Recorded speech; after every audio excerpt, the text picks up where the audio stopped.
RPC first grade chemistry की preparation करने वाले स्टूडेंट के लिए बहुत ही बड़ी खुशखबरी है।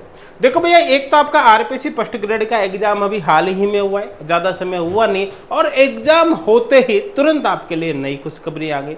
खुशखबरी क्या है कि आरपीसी फर्स्ट ग्रेड की बहुत बड़ी वैकेंसी आपको जल्द देखने को मिलेगी। कितनी बड़ी? 12,000 पोस्ट। आपको पता है कि अभी जो नंबर ऑफ वैकेंसी आई वो लगभग 2200 के आसपास आई है। अब उससे लगभग 6 गुना बड़ी वैकेंसी यहाँ पर आने की पॉसिबिलिटी है। ठीक है, अब ये किस आधार पर मैं आपको बता रहा, उसके बारे में आगे डिस्कस यहाँ पर करेंगे। 3 अलग अलग न्यूज के बारे में बात करूंगा, है ना। तीनों को आप अच्छे से पढ़कर देख सकते हैं, वीडियो के अंदर कंप्लीट डिटेल आपको मिलेगी। साथ के साथ ये भी बताऊंगा कि आपकी जो फाइनल वैकेंसी है, ये जो न्यू वैकेंसी है, उसका नोटिफिकेशन आपको कब तक देखने को मिल सकता है। क्या 2025 में नोटिफिकेशन आ जाएगा या फिर 26 में चला जाएगा? और साथ के साथ ही क्या आपको अपने प्रिपरेशन को भी पॉज कर देना चाहिए या फिर आपको कंटिन्यू अपने प्रिपरेशन को रखना चाहिए? क्या करना चाहिए ये भी मैं आपको बताने वाला हूं। तो चलिए वीडियो की शुरुआत करते हैं। देखो, सबसे पहले इंफॉर्मेशन तो आप देख सकते हो, यहाँ पर राजस्थान पत्रिका की न्यूज है ना। इस न्यूज के अनुसार देखो, हिंदी मीडियम के लगभग 11,576 टीचर इंग्लिश मीडियम, जो महात्मा गांधी या इंग्लिश मीडियम जो स्कूल है उनके अंदर स्थानांतरित कर दिए गए। इसका सीधा सीधा मतलब क्या हुआ कि हिंदी मीडियम के स्कूल में लगभग 11,500 टीचर्स की वैकेंसी एक साथ खाली हो गई। अब देखो समझना, पहले से ही खाली थी। आपको पता है लास्ट वैकेंसी 2015 में आई थी, बहुत बड़ी वैकेंसी आई थी, है ना। उसके अंदर केवल केमिस्ट्री के पद थे 700 से ज्यादा, तो ठीक है ना, जबकि केमिस्ट्री की जनरली छोटी वैकेंसी आती है ना। उसके बाद कोई बड़ी वैकेंसी आई नहीं, फिर तो छोटी मोटी वैकेंसी आ रही थी। लास्ट टाइम भी बड़ी वैकेंसी आने की पॉसिबिलिटी थी, लेकिन आई नहीं, है ना। तो कुल मिलाकर ऑलरेडी काफी सारी पोस्ट वैकेंट है और लगभग 11,500 पोस्ट यहाँ पर अचानक फिर खाली हो गई। हिंदी मीडियम के टीचर भेज दिए गए इंग्लिश मीडियम में। तो कुल मिलाकर मान के चलो कि यहाँ पर टीचर्स का लाला पड़ गया, ये मान लो, है ना। ये मान लो कि पहले जो इंग्लिश मीडियम स्कूल के अंदर जो पॉसिबिलिटी ये थी, एक तरह से क्राइसिस चल रहा था किसका, टीचर्स का, Mahatma Gandhi English medium school वगैरह में, जहाँ पर टीचर्स ही नहीं थे पढ़ाने के लिए। आज की स्थिति ये हो गई कि बिल्कुल सेम सिचुएशन कहाँ पर है भैया, हिंदी मीडियम टीचर्स की, हिंदी मीडियम स्कूल की टीचर ही नहीं है। तो ऐसे केस में गवर्नमेंट पर बहुत ही ज्यादा प्रेशर है। तो ऐसे केस में तुरंत अब वैकेंसी आने की बहुत पॉसिबिलिटी है ना। इसी इंफॉर्मेशन को थोड़ा सा आप इसके थ्रू भी लिंक करके देख सकते हैं, है ना। ये एक और इंफॉर्मेशन है जहां पर बताया गया है कि 970 जो महात्मा गांधी स्कूल है उसमें जो विज्ञान साइंस स्ट्रीम है उसके 4 सब्जेक्ट फिजिक्स, केमिस्ट्री, मैथमेटिक्स और बायोलॉजी को यहाँ पर एक तरह से क्या किया गया है, पदोन्नत, मतलब एक तरह से यहाँ पर ये संकाय खोले गए हैं, है ना। तो ऐसे केस में कुल मिलाकर यहाँ पर भी ये बड़ी वैकेंसी क्रिएट हो रही है। अब अगर यहाँ पर भी टीचर ये मान लो कि एक तरह से हिंदी मीडियम से इंग्लिश में जाते हैं, तो ऐसे केस में हिंदी मीडियम में साइंस की तो और भी ज्यादा रिक्वायरमेंट होगी। तो कुल मिलाकर इस बार आपको मैं बता रहा हूँ साइंस स्ट्रीम में सबसे बड़ी वैकेंसी आने की पॉसिबिलिटी 12,000 के आसपास जो वैकेंसी आएगी ना, उनमें देखना आपको साइंस की बहुत बड़ी वैकेंसी देखने को मिलेगी, है ना। स्पेशली केमिस्ट्री की बात करो तो केमिस्ट्री की बहुत ही जबरदस्त वैकेंसी आपको देखने मिलेगी। तो इस बार जो है 36 पोस्ट आई थी, तो आने वाली वैकेंसी में 36, है ना, 100 ऐसे पोस्ट नहीं आएगी, है ना। बहुत बड़ी, मान सकते हो आप 500 से भी ऊपर वैकेंसी आपको निश्चित रूप पर देखने को मिलेगी। ठीक है, एक इंफॉर्मेशन आप ये भी देख सकते हैं, है ना, जो कि यूपेन यादव का यहाँ पर ट्वीट है। इसके अकॉर्डिंग भी जो फर्स्ट ग्रेड टीचर है उनकी 12,000 वैकेंसी आएगी। तो कुल मिलाकर अब यहाँ पर ये क्लियर हो जाता है कि 12,000 वैकेंसी आएगी। अब बात करते हैं कि अगर वैकेंसी आएगी तो कब तक आ सकती है। देखो, समझने की कोशिश करना कि अभी चल रहा है जुलाई, है ना। अब ये रिजल्ट हो गया, अभी तो कुल मिलाकर ये नॉर्मल है, एक तरह से चल रहा है अभी तो ना।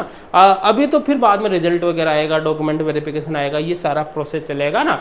पॉसिबिलिटी रहेगी कि इसके बाद, इस सारे प्रोसेस के बाद नई वैकेंसी जारी होगी। तो ऐसे केस में 2025 चला जाएगा पूरी तरह से, है ना। तो आपकी जो वैकेंसी आने की पॉसिबिलिटी वो 2026 में रहेगा। हालांकि कुछ टीचर्स या मैं कहूँ कि बहुत सारे लोग ऐसे भी हैं जो 2025 की भी प्रोबेबिलिटी बता रहे हैं कि 2025 में लास्ट तक वैकेंसी आ जाएगी, लेकिन मेरे अकॉर्डिंग 2025 में लास्ट तक वैकेंसी आने के चांस नहीं है। वैकेंसी जाएगी भैया 2026 में स्टार्टिंग में, है ना।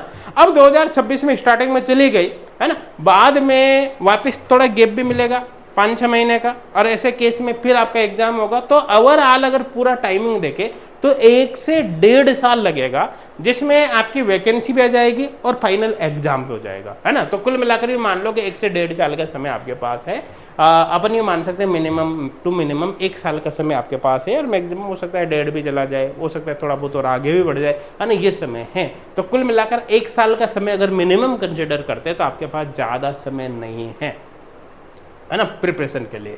अब ऐसे केस में अभी आपका करंट में एग्जाम हुआ है, तो जिन स्टूडेंट ने अभी एग्जाम दिया है उनके लिए तो बेस्ट अपॉर्चुनिटी क्या है कि अभी आपका बिल्कुल सारा स्टडी मटेरियल जो भी आपने पढ़ा है वो ताज़ा है, भूले आप कुछ भी नहीं है, तो भैया गैप बिल्कुल ही मत देना, है ना। आप अब कंटिन्यू अपने प्रिपरेशन को आगे करिए, है ना, क्योंकि आपने ऑलरेडी पढ़ रखा है बहुत कुछ। तो ऐसे केस में आपको जो वीक एरियाज है, जहाँ पर भी आपके कुछ कमी रह गई, उनको स्ट्रॉन्ग करते हुए बहुत अच्छे से अब आपको प्रिपरेशन करने ताकि सिलेक्शन के चांस बढ़ जाए। और जो नए स्टूडेंट है जो पहली बार अभी एग्जाम देंगे आने वाली वैकेंसी के लिए, उनके लिए बेस्ट अपॉर्चुनिटी यही कि अभी टाइमिंग है, अभी अगर आप प्रिपरेशन में लग जाते हैं तो आपके सिलेक्शन के चांस बढ़ेंगे, पूरे सिलेबस को आप कवर कर पाओगे। लेकिन अभी का आपने समय खपा दिया और बाद में वैकेंसी आने पर आप प्रिपरेशन करते हो तो भैया फिर आपका कुछ भी नहीं होगा ना, इतना कम समय में अच्छे से प्रिपरेशन नहीं होते। तो कुल मिलाकर गैप नहीं देना है। अगर आपका RPC first grade targeted exam है तो तैयारी में आपको अभी से लग जाना है। आई थिंक क्लियर हो गया होगा, ऐसा मैं किस बेसिस पर बोल रहा हूँ, ठीक है ना। अब यहाँ पर एक इन्फॉर्मेशन है एच गुड क्लासेज की ओर से कि एच गुड क्लासेज एप्लीकेशन पर अभी हमने केमिस्ट्री का आरपीसी फर्स्ट ग्रेड केमिस्ट्री का न्यू संकल्प बैच लॉन्च किया है ना। इसकी सबसे खास बात यह है कि इसमें जो अभी आपका 28 जून 2025 के एग्जाम हुआ है उसका पूरा कंटेंट इसके अंदर ऑलरेडी अवेलेबल है, कोर्स लेते ही आपको मिल जाएगा। उसके साथ साथ आपके एग्जाम से कम 2 से 3 महीने पहले ही आपके पूरे कोर्स को अपग्रेड कर दिया जाएगा। मतलब कुल मिलाकर 100% आपका नया कंटेंट भी आपको उसमें प्रोवाइड कर दिया जाएगा। इसका बेनिफिट एक्चुअली क्या होगा कि जो न्यू कंटेंट में फिर यहाँ पर जो अपग्रेडेशन होगा उसमें आपके हर प्रकार के क्वेश्चन का ध्यान रखा जाएगा। अभी 28 जून को जो एग्जाम हुआ था उसमें किस टाइप के क्वेश्चन आए, है ना, उन कॉन्सेप्ट को भी इसके अंदर कंसिडर किया जाएगा ताकि आपकी सिलेक्शन के चांस और बढ़ जाए। आई थिंक क्लियर हो गया होगा, है ना। और अभी ये चूंकि बैच लॉन्चिंग की बात है इसलिए यहाँ पर अभी ओल्ड स्टूडेंट को 50% और न्यू स्टूडेंट को यहाँ पर 30% का डिस्काउंट दिया जा रहा है। और साथ के साथ ये जो स्पेशल ऑफर है 300 स्टूडेंट के लिए, फर्स्ट 300 स्टूडेंट के लिए, maximum student already course join कर चुके हैं, कुछ और बचे हुए हैं। तो अगर आप जल्दी से कोर्स को ज्वाइन कर लेते हैं तो ऐसे केस में आपको अपॉर्चुनिटी मिलेगी, अदरवाइज आपके हाथ से अपॉर्चुनिटी निकल जाएगी। बाकी किसी प्रकार के इन्फॉर्मेशन के लिए आप हेल्पलाइन नंबर पर कॉल या व्हाट्सएप कर सकते हैं। ऑफर के डिटेल के लिए आपको डिटेल वीडियो का लिंक डिस्क्रिप्शन में भी मिल जाएगा, वहाँ से भी आप देख सकते हैं। और एच गुड क्लासेज एप्लीकेशन जरूर डाउनलोड कर लेना, वहाँ पर आपको एक कोर्स ज्वाइन करने का मौका मिलेगा। आप कोर्स ज्वाइन करने से पहले फ्री डेमो भी ज्वाइन करके देख सकते हैं। Thank you.